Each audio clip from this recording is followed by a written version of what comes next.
Okay guys, just going over my new to me Beta 300 X trainer, cross trainer.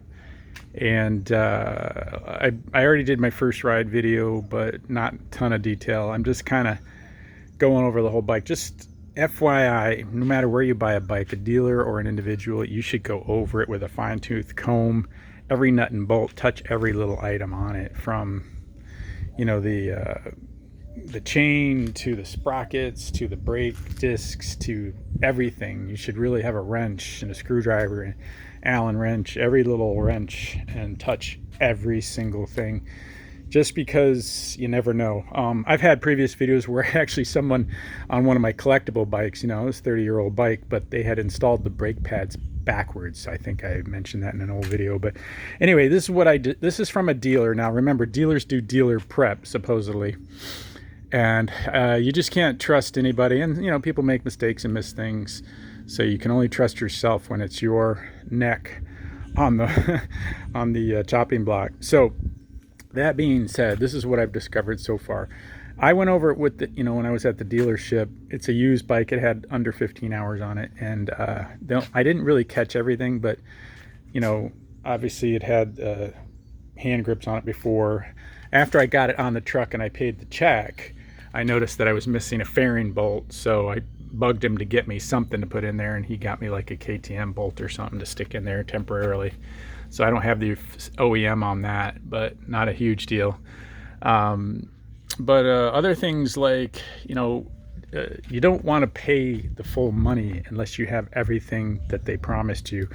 So that's one thing I've learned over the years. So if they're short on things, and let's say the bike is, just for conversations, $5,000, and they owe you a manual, a toolbox, or a toolkit, or other items that they promised you, then you should pay $4,500 and tell them you'll pay the difference when the items come, or at least the value plus your headache and time, and go from there. So I did pay in full on this because I thought I had everything I wanted, but I was missing the toolkit under the seat, which I forgot to check.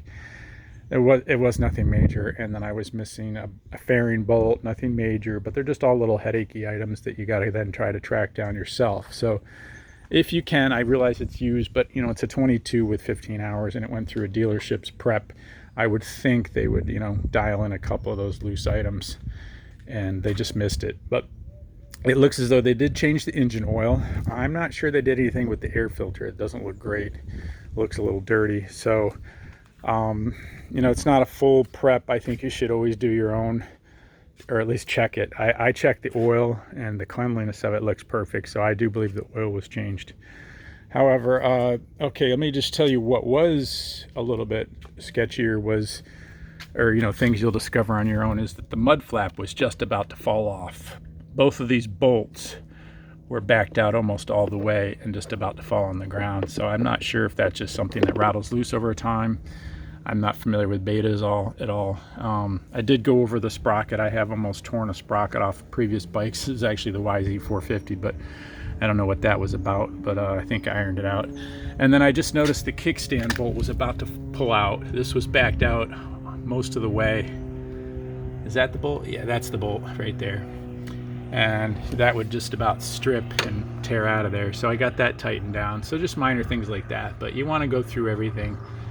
And especially the safety things, the bolts on the front wheel, make sure the brake disc is tight and not loose, because the bolts coming out of that could bring you to an abrupt stop, like I almost had happen on my YZ. Just so you know, one of these bolts was backing out, and it was cutting through the swing arm just like a knife. Every circle it took, it was shaving off aluminum, so that was pretty nasty. So check your tires. You just got to check every nut and bolt, because it could be a matter of actually a serious injury or not. So I'm adjusting levers, lubing up things, doing things that might have been missed or just forgotten to touch up. So I think I'm in good shape right now. I'm going to go for my second ride today, catching up with my KTM XCW friend, and we will see how things go. So I hope that helps you guys. Just keep in mind, do your own 100-point inspection touch every nut and bolt, wiggle every little part, make sure it's on there correctly, or you could get injured and or just lose something that was easy to save, like that little mud flap would have fallen off probably on my next ride or close to it. But anyway, I hope that helps. Take care. Appreciate you likes and subscribes, and I look forward to making more videos about this bike. Talk to you later.